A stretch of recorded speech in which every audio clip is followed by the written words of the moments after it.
our perception of time changes as we get older. And I can clearly remember when I was younger, when I was in grade school, for example, it just seemed like it was forever to get from breakfast to lunch. It just seemed like, oh my gosh, you get up to go to school. Before you get on the school bus, you have a little bit of a breakfast at home. Then you get on the bus, you get to school, you have 4 or 5 classes, and then you finally have lunch. But that seems like it takes eternity to get there.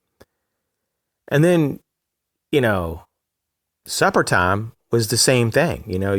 You have these, your classes after lunch you have to do, and then you get on the bus, you get home, you change. When you get home, you do some homework, you go out and play, and then finally you get to eat supper. And I just found that as a youngster, the days seemed very long, not in a bad way. They were just long. And it was just a lot to take in because there's a lot of new things. When you're young, you just have a lot to learn. And so there's just like, wow, the perception is just kind of everything is just lengthened. It seemed like that's what it was to me. And you fast forward a number of decades to the present, and I feel like things go by so fast. The day blurs by. I've talked to a number of people about this recently, people that are 20, 30 years older than I am, and they say it just gets worse. Like the day just literally is like, hyperspeed, like it's like you're in a warp drive. Everything just blurs by, at ridiculous rates. And so I'm not really looking forward to that. My days go by fast enough as it is. But it really is interesting about how we perceive time. And I've noticed it's even worse if I get lost into something that I really like to do, which is something I do all the time. That is to get lost in, a book or get lost online or, in a movie, you name it. Maybe it's just in the woods. I mean, an hour or two can go by. I mean, like that. I mean, boom. It feels like maybe it's no more than a minute or two, but an hour or two, or even 4 or 5 hours sometimes go by. There's a gentleman that's really heavy into meditation that I know. And he can literally lose track of time, on purpose. He can meditate so deeply that when he starts to come out of his meditation, 4 to 5 hours has already passed. And he is literally not aware of that. I find that kind of interesting as well. But I have here some stages. Is kind of like my way of breaking this down.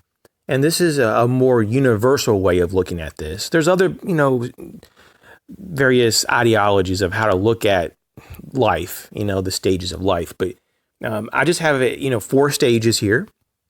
And I just wanted to talk about this just because it helps bring awareness of how short life is. It's kind of one of the purposes of this video is just to kind of highlight that in different ways. Because once you realize how short life is, you realize how precious life is and how special this whole experience is.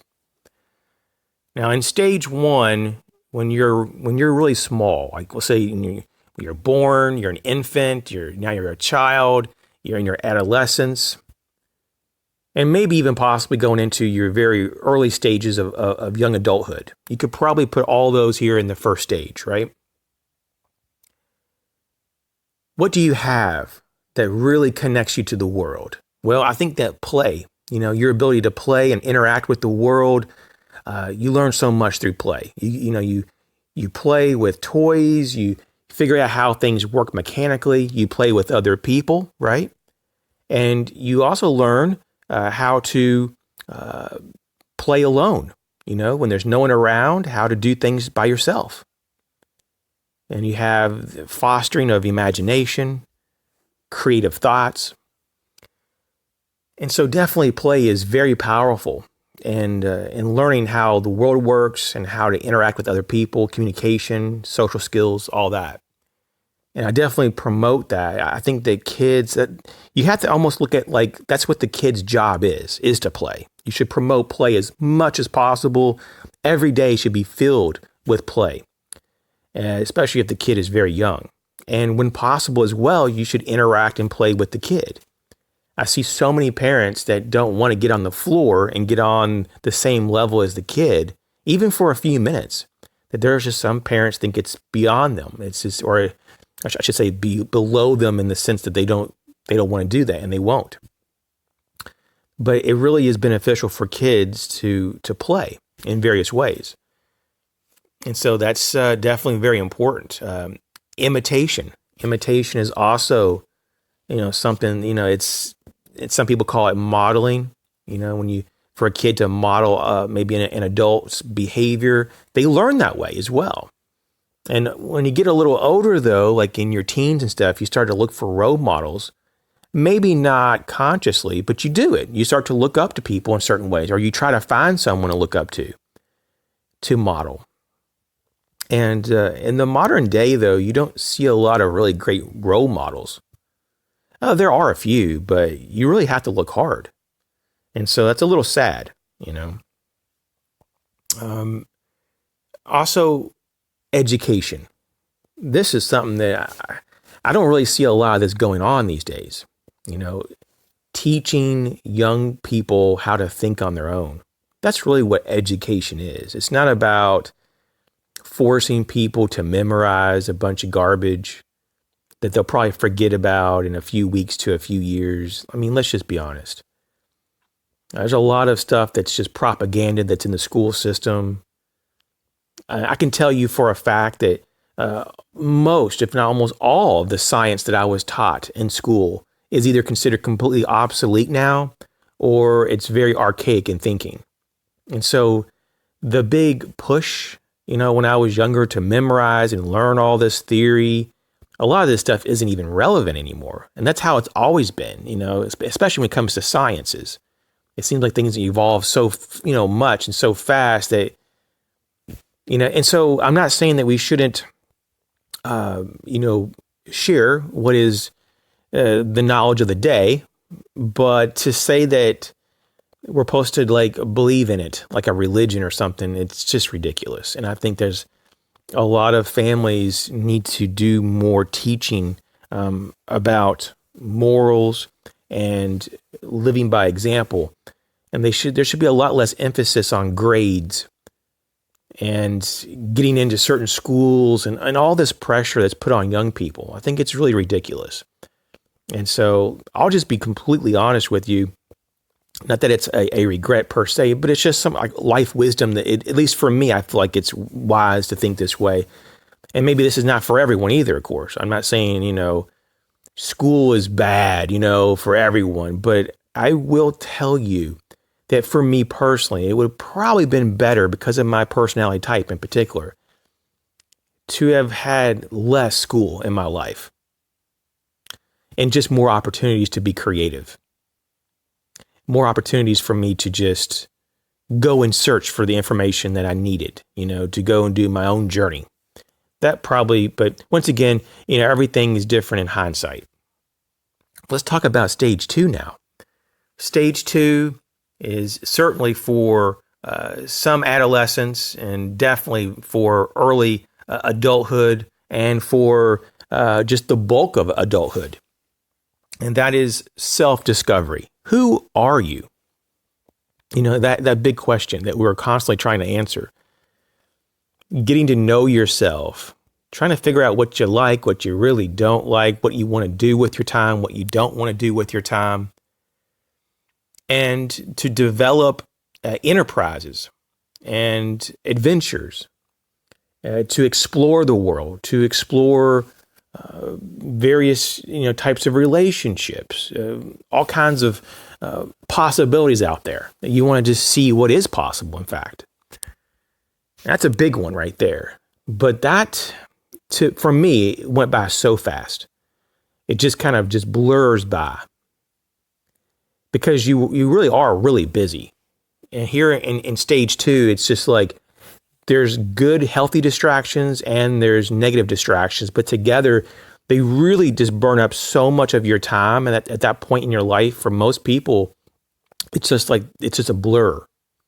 You'll have memories, but man, it goes by so fast because you stay so busy. And for a lot of people, they're hyper focused and they're trying to make this happen and that happen. And they have grand goals, and you may or may not accomplish those goals, but everybody's doing their own thing.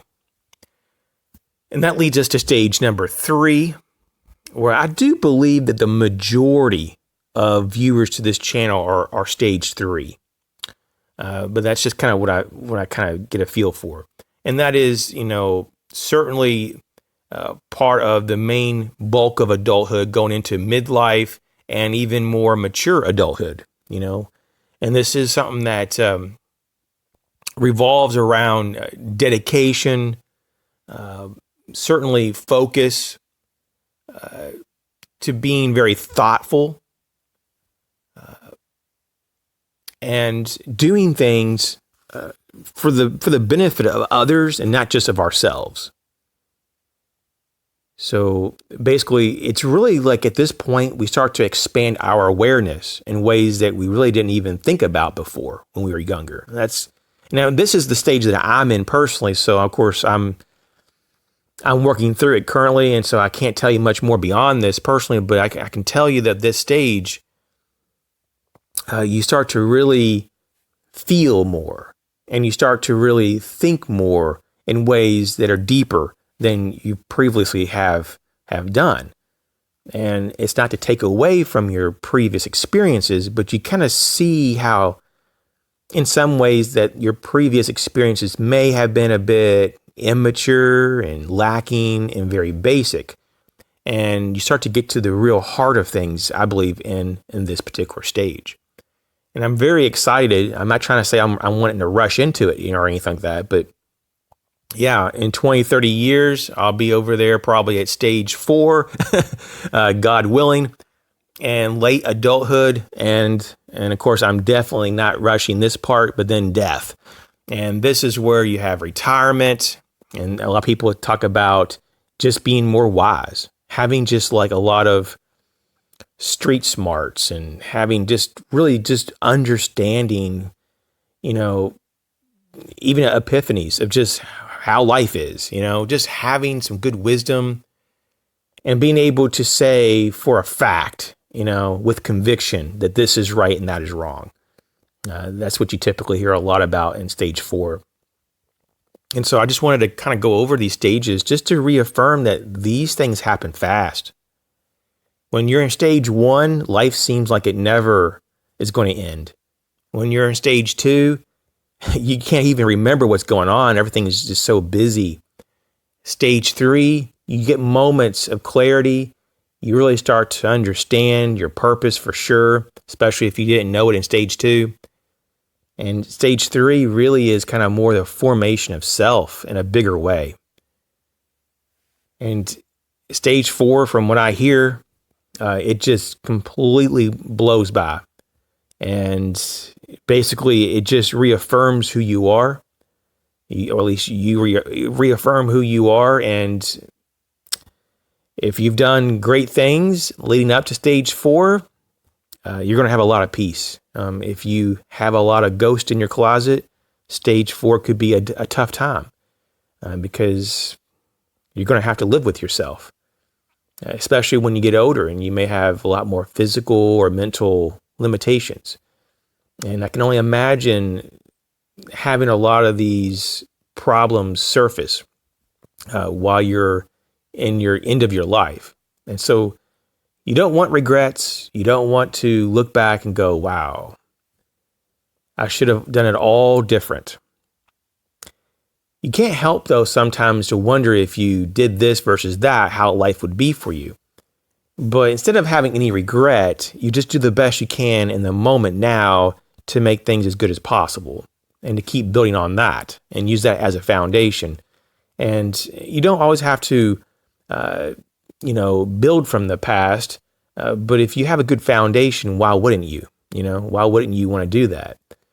And so some people are, dare I say, experts on building on past experience and past success.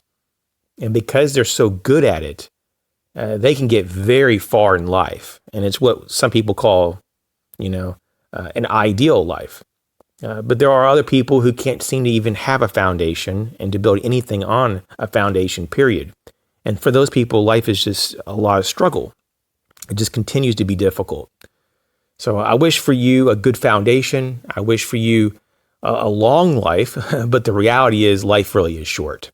So make the best of it.